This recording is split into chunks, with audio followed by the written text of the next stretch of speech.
Career തിരഞ്ഞെടുക്കുമ്പോൾ വിദ്യാർത്ഥികൾക്കിടയിൽ ഉണ്ടാകുന്ന പ്രധാനപ്പെട്ട 3 മിസ്റ്റേക്കുകളാണ് ഈ വീഡിയോ നിങ്ങളുമായി പങ്കുവെക്കാൻ ആഗ്രഹിക്കുന്നത്.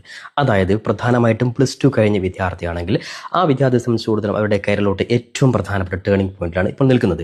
എന്നാൽ പലപ്പോഴും വിദ്യാർത്ഥികൾക്കിടയിൽ ഇപ്പോൾ നമ്മൾ ചിന്തിക്കേണ്ട കാര്യം, നമ്മൾ പിന്നീട് വർഷങ്ങൾ കഴിഞ്ഞ് നമ്മൾ ഏതെങ്കിലും ഒരു കോഴ്സ് പഠിച്ചിറങ്ങിയിട്ട് ചിന്തിച്ചിട്ട് ഞാൻ ഇന്നേ കോഴ്സാണല്ലോ പഠിച്ചത്, എനിക്കിതുകൊണ്ട് ഒരു കാര്യമില്ലല്ലോ എന്ന് പലപ്പോഴും നിരാശപ്പെടുന്ന ഒരുപാട് സാഹചര്യങ്ങൾ ഉണ്ടാവാറുണ്ട്.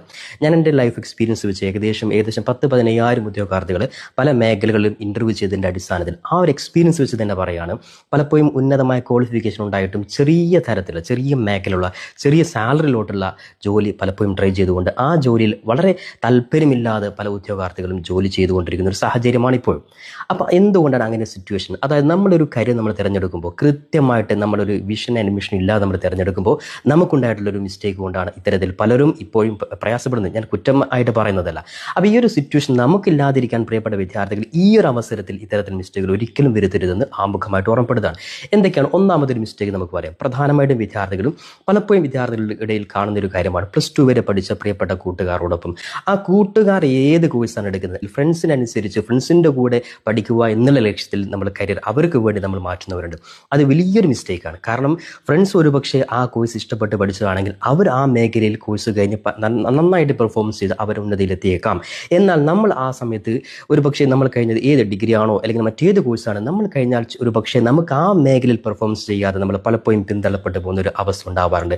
അതുകൊണ്ട് ഒരിക്കലും ഫ്രണ്ട്സിൻ്റെ അനുസരിച്ച് നമ്മുടെ കരിയർ നമ്മൾ സെറ്റ് ചെയ്യരുത്. അതായത് കുറ്റകരമായിട്ട് പറയുന്നല്ല, നമ്മുടെ കരിയർ നമ്മളാണ് തീരുമാനിക്കേണ്ടത്. ഒരിക്കലും നമ്മുടെ കരിയർ ഫ്രണ്ട്സിന് നമ്മൾ വിട്ടുകൊടുക്കരുത്. ഇനി രണ്ടാമത്തെ വളരെ പ്രധാനപ്പെട്ട കാര്യമാണ്, നമ്മുടെ കരിയർ നമ്മളാണ് തിരഞ്ഞെടുക്കേണ്ടത്. എൻ്റെ കഴിവ് എന്താണെന്ന് ഞാൻ തിരിച്ചറിയണം. എനിക്ക് ഏത് കഴിവാണുള്ളത് ആ മേഖലയിലോട്ടാണ് ഞാൻ പോകുന്നത്. അത് ഈവൻ നമ്മുടെ പേരൻസ് ആയിക്കോട്ടെ അല്ലെങ്കിൽ ടീച്ചേഴ്സ് ആയിക്കോട്ടെ, ആര് തന്നെയാണ് നിങ്ങളുടെ കഴിവിനനുസരിച്ചിട്ടുള്ള നിങ്ങളുടെ പാഷൻ ഏതാണോ ആ മേഖലയിലാണ് നിങ്ങൾ ജോബ് സംബന്ധമായിട്ട് നിങ്ങൾ ട്രൈ ചെയ്യേണ്ടത്. ആ മേഖലയിലെ കോഴ്സാണ് നിങ്ങൾ എടുക്കേണ്ടത്. ഉദാഹരണമായിട്ട് പറയാം, ഒരു മ്യൂസിക് മേഖലയിൽ നല്ല താല്പര്യമുള്ള വിദ്യാർത്ഥിയാണെങ്കിൽ ആ വിദ്യാർത്ഥിയെ സംബന്ധിച്ചിടത്തോളം നിങ്ങൾ മറ്റു മേഖല മാറ്റിയിട്ട് നിങ്ങൾ മ്യൂസിക് പോലുള്ള പ്രൊഫഷണൽ ആയിട്ട് കോഴ്സിൽ നിങ്ങൾ പോകണം. അതുകൊണ്ട് പ്രിയപ്പെട്ട വിദ്യാർത്ഥികൾ, നിങ്ങളുടെ ഭാവി നിങ്ങൾ തിരഞ്ഞെടുക്കുക.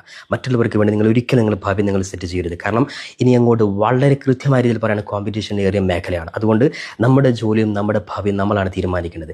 അതോടൊപ്പം തന്നെ മൂന്നാമതായിട്ട് പറയാനുള്ളത്, പല വിദ്യാർത്ഥികളും വരുത്തുന്ന മിസ്റ്റേക്കാണ്, നിലവിലത്തെ സാഹചര്യത്തിൽ ഏതെങ്കിലും ഒരു ട്രെൻഡിനനുസരിച്ച് ഒരു കോഴ്സ് കണ്ട് ഈ കോഴ്സ് അടിപൊളി കോഴ്സാണ്, അങ്ങനെ പല പരസ്യവും കണ്ടിട്ട് ആ മേഖലയോട്ട് പോയിട്ട് അതിന് ഏകദേശം നിങ്ങൾ കോഴ്സ് പഠിച്ചിറങ്ങിയത് 3, 4, 5 വർഷം അല്ലെങ്കിൽ 6 വർഷത്തിന് ശേഷം ഒരുപക്ഷെ ആ കോഴ്സിന് യാതൊരു വാല്യൂ അല്ലെങ്കിൽ യാതൊരു വിലയുമില്ലാത്തൊരു സാഹചര്യം വരാറുണ്ട്.